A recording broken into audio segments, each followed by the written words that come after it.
gamble strike last night. I wasn't even out.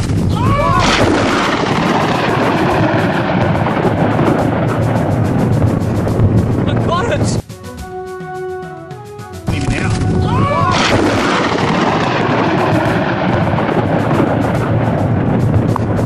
I got it! When lightning strikes, it makes a lot of noise and can do a lot of damage. I'm George Rath. Thanks for clicking on the news page at klove.com. Lightning struck a softball field in West Virginia while young people from a church-sponsored youth camp were playing a game. Doug Joseph is pastor at the Christian Apostolic Church in Clarksburg and talks about a member of their youth department, 18-year-old Zach Sandy. The kind of young man Zach is should be mentioned. He's very dedicated to the Lord, faithful to God, faithful to church, and faithful to his family. And he was also... A teenager struck by lightning at a church camp. The council... We have been following the story of 18-year-old Zach Sandy, who was struck by lightning. Lightning strikes at a church camp. One bolt hits an 18-year-old in the head.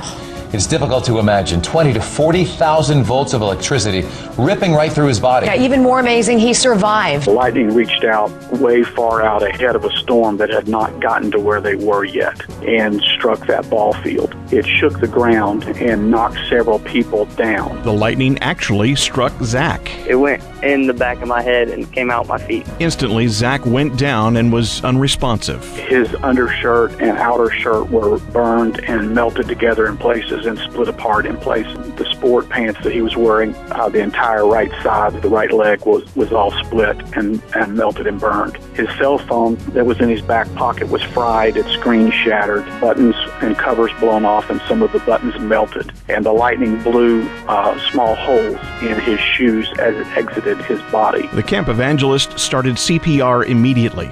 Paramedics soon arrived and worked on Zach inside the ambulance while people prayed outside. Zach's dad, Russell, remembers getting the call from a relative. He said Zach got struck by lightning and he's not responding. Russell started contacting relatives and picked up his wife, ready to take the drive to be by his son's side, when his phone rang again, and it was the news that they had been working on Zach for about a half hour and still no response.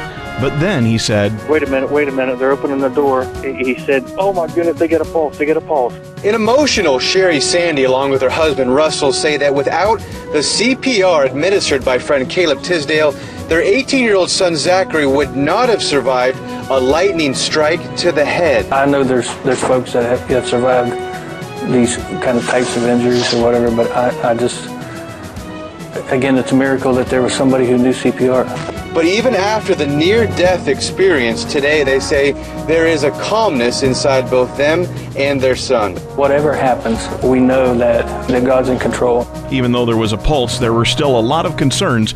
But Russell says, at that point, I felt a calmness come over me, like, that's it, God's in control. He stepped into this situation. He's going to spare my child. Concerns like brain damage, internal organ damage, even the possibility of blood marrow damage remained.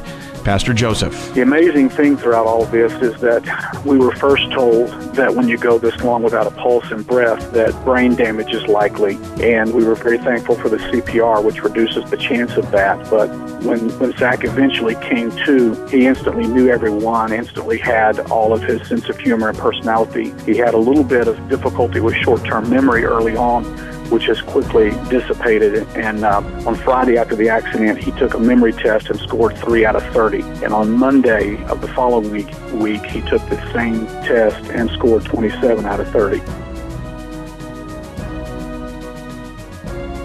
It's been a huge miracle, and I just attribute it to everyone's faith that was here that day.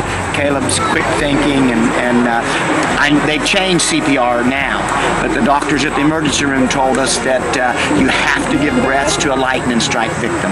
And even though we felt no pulse, I began to talk in Zach's ear and pray, and when Caleb would do the compressions, I could see Zach's nose was blue, and his ears and his mouth was blue, and I could see the blue It never got pink, but the blue began to recede, and it began to be less of a severe color and stuff. And so it was just an unbelievable miracle. And I want to thank Jesus Christ for what he did that day. He was with us, and the Bible says he'll be with us in all times and all seasons, and he was certainly with us that day. The family says it has been an emotional roller coaster, waiting for good news from the doctors. Will say they got that good news, and they are calling this a miracle.